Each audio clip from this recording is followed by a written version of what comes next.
Hi runners, happy Wednesday. Welcome to the NYRR Coaches Chat. I am Coach Gem, and with me is physical therapist from our partners at Hospital for Special Surgery, Cristina. How are you? I'm great, Gem. Thank you so much for having me. Thank you for coming. We're so excited for today's show. We've got loads of really fun things to chat about. So I guess we'll get started. So next week this weekend, we have the New York Roadrunners Team Championship 5 miles. Pop in the chat if you are running that. Pop in the chat where you are calling in from. We like to see how far away our listeners are coming from. And always leave questions below. We'll get to them later on in the chat. All right, section 1. This is a really fun section. So we are starting marathon season. It's exciting. Yes, very exciting. Are you running any of the marathons this year? This year, I am not. My name wasn't pulled for the lottery, so I guess better luck next year. I know, these lotteries are tough. I'm never picked for the lotteries either. I will be out there for the marathon, though, the TCS New York City Marathon. So what should our runners be doing between now to stay healthy for marathon season? Sure. So we're approaching about 3 months until the marathon. So our runners should have ideally already begun their training. And one thing we want to keep in mind is as we start to approach this 3-month mark is that you're maintaining a steady progression of your mileage increase. That's going to be the number one aspect to kind of essentially minimize injury risk and keep you fresh as you go through the rest of the training. We have this general rule of thumb that we like to say not to increase more than about 10% mileage per week. However, that's kind of a give and a take. It depends on your experience as a runner and if this is your first marathon or your 18th marathon. And so if you're thinking about weekly mileage, I like to say not to increase your mileage anywhere from between 3 to 5 miles per week. And of course, if you're a little bit more experienced, you can go a little bit above that. And another thing that's important for staying safe is going to be a strength program, and we can get into the details of that in a little bit, but making sure that you're not just focusing on only mileage when it comes to running a marathon, but that you're maintaining strength of the core, the legs, the upper body, and essentially keeping yourself fully fit. Yeah, that's an interesting one. Runners think that running's just running, but it's about so much more. Absolutely. So you've kind of alluded to that this changes if this is a first-time marathon or, a first-time marathoner or a veteran at the distance. So should that weekly mileage change for the long run? Is it all of the mileage? Is it just the weekend long run? Sure. So I want to say that the general rule of thumb of keeping yourself safe and maintaining your strength program isn't going to necessarily change if you're a beginner versus a more experienced runner. That's always going to be more important in general. But in terms of what you want to focus on if you're a beginner is really making sure that you're keeping your body recovered after your specific runs. I would say that your mileage increase per week or even per month, depending on how you calculate it, is going to be a slower progression. Whereas if you're a bit more experienced and you've done this many times before, you're a little bit more aware of how your body's going to react to an increase in mileage or even an increase in speed work. And you can kind of wiggle with jumping the mileage a little bit more. However, I want to point out that really where you'll see the biggest change in your weekly mileage is going to come from your long runs. I always encourage runners, the weekly runs should essentially look the same almost from the start of your training to the end of your training. And that little bit of increase really is going to come from what's happening on the weekend when you're hitting that long run. And if you keep all of that pretty steady, you should avoid these sharp, what we call acute to chronic workload slopes in your training program. Is that where it looks like Patagonia or like a big mountain range? Exactly. We don't want it to look like that. We kind of want to have a steady increase there. And when you see the steady increase or more like a linear slope, like that's a little bit of a flatter slope, that's where we're going to be avoiding injury. And that's important. Awesome. I love that. Those are some really great tips. I want to go back to the strength training. So, we've spoken about how we increase our mileage 10% and we do that safely. Is this the same with strength training? Should we be increasing this as our distance increases, or how do we incorporate this strength training into our marathon training? Sure. So I would actually say that our strength training is going to be the opposite of our weekly mileage increase. So for example, if you're thinking about, a 16 or 18 week lead up to your marathon, you kind of want to bulk your strength training towards the beginning of your training.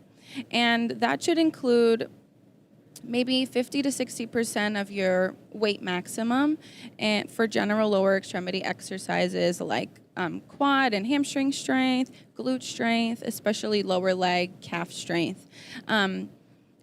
As you continue on through your training, you want to maintain either that weight that you're using for strength training or start to slowly diminish that weight, and kind of gear yourself closer to almost body weight training as you approach the marathon. Because it's very tough. Your body works in different ways for resistance exercise versus cardio or endurance exercise. So you never want to be increasing the two as you get closer towards the marathon. You want to just maintain your strength and increase your cardiac endurance as you go. So building one thing at a time. Correct. It's almost like the strength and the endurance have an inverse relationship as you approach the race. Awesome.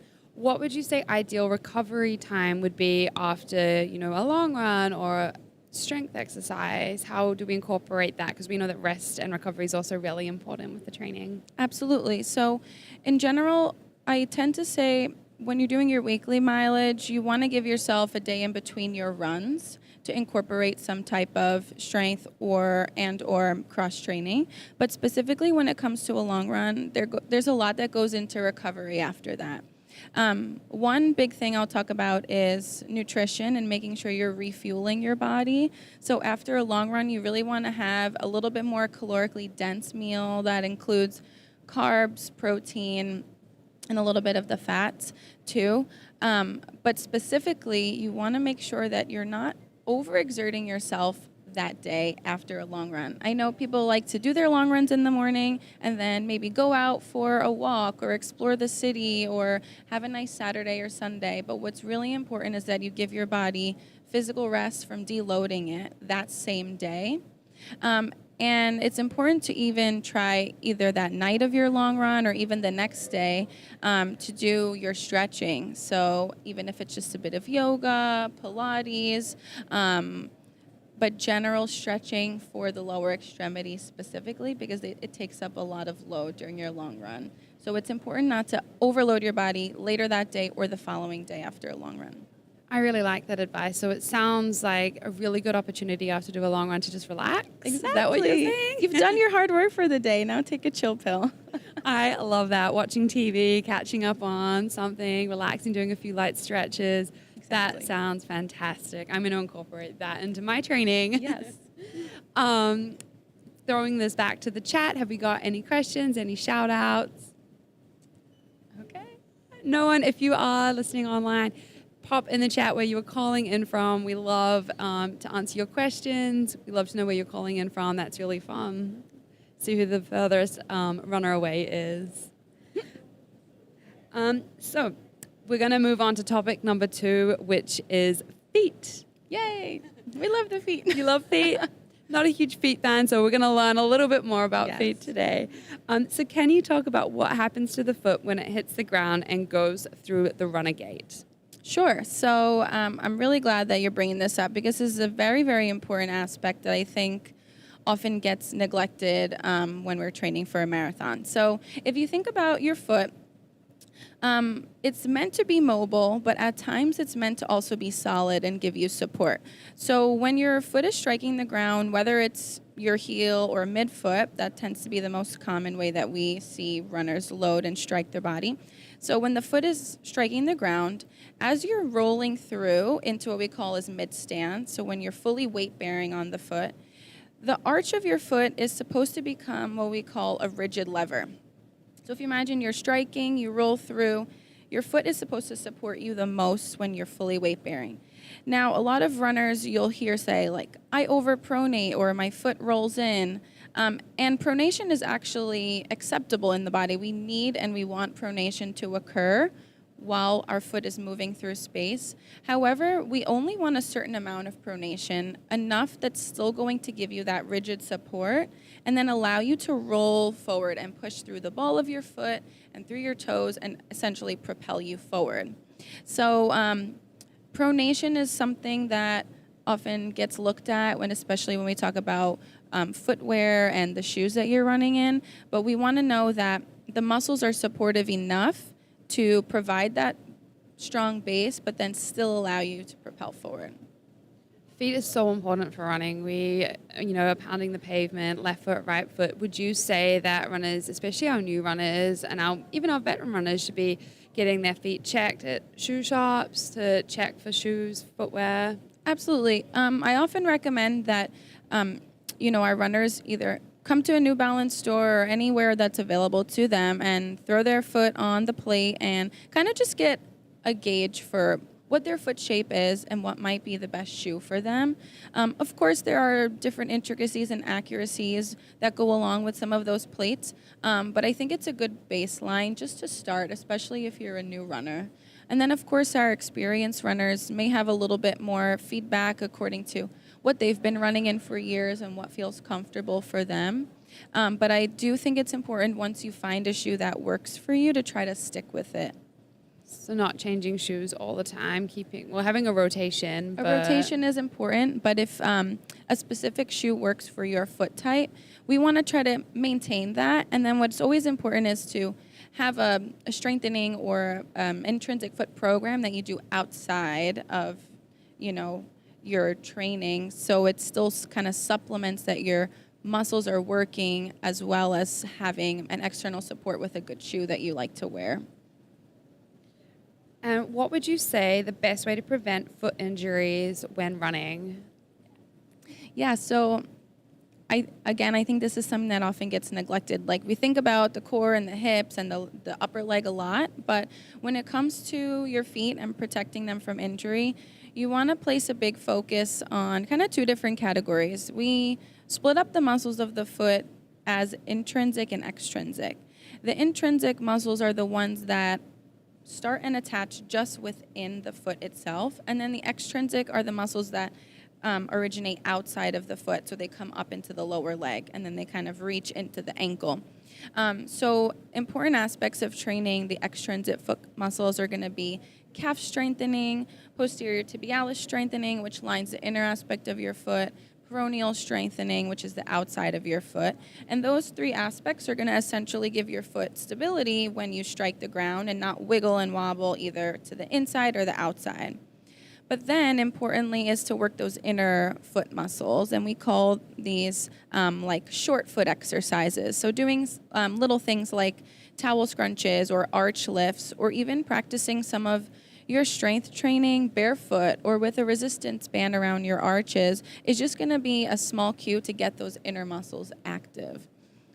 So I also like to encourage doing some walking drills either before or after your run, because it's a good way to just reactivate the muscles after they've gotten a little bit fatigued after an intense run. So that could include things like toe walking, heel walking, walking on the outside and inside of your foot, just for like 20 feet or so, a couple rounds to make sure that the muscles stay engaged. Awesome. Is there anything we can do post-run once, we've activated, we've ran, now we've finished our running, before we get to the relaxing part, which I'm excited for? Is there anything we can do to help to prevent further injuries on the feet? Sure. So like I said, we can do a little bit of those foot walking drills post-run to make sure that they're not getting overworked and activated well, but also basic things like foam rolling. So if you're foam rolling your calf, or even using a lacrosse ball or a tennis ball at the arch of your foot to make sure that you're releasing some of that hypertonicity in those muscles that have just accepted a lot of weight and impact. Awesome. So wearing good footwear is really important, getting our feet checked, making sure we're doing all of these activities. That's all super helpful. Thank you for that. Of course. course. Have we got any questions in the chat? Yes, we do. We have one question for Rob on Facebook, which is it better to do your long run at the beginning of the week or the end? Good question. All right. This really depends on your schedule. We can both have a turn at answering, but it really depends on your schedule. If you're working with a coach, some of us have conventional Monday to Friday jobs, so that, weekend long run is going to be your traditional Saturday, Sunday, whereas some of us, our weekend is a Monday or a Tuesday. So you're going to really have to work on that with the schedule and make sure you're sticking to that. But yeah, it depends on when your weekend is and how you're building this into your plan. There's no right or wrong answer. I've worked with runners that have had a Wednesday long run because that's their Saturday. Mm-hmm. Yeah, Gemma, I would completely agree with that. I think there's no right or wrong in terms of when you're going to get your long run in, but the bigger aspect to keep in mind is that you're still working on a 7-day cycle. You never want to, potentially have 2 longer or very long runs within a 7-day span or even a 6-day span. So wherever your week is starting or ending, you want to make sure that you're still tracking the weekly mileage. You're not accidentally giving yourself such a large spike in intensity and volume, and regardless of where you put the long run, just maintain track of where your week's starting and where it's ending. Yeah, and if you have a race and you know that that's going to be on a Sunday and your long run is on a Wednesday, just planning those weeks around so that you're not doing too much is going to be really important with that. It's a great question. Exactly. Agreed. And that is all we got. Awesome. That was really short and sweet today. Thank you all for joining us. It's been great talking to you, Cristina. You too, Gem. Thank you so much for having me. Have a great day, everyone. Enjoy. Thank you.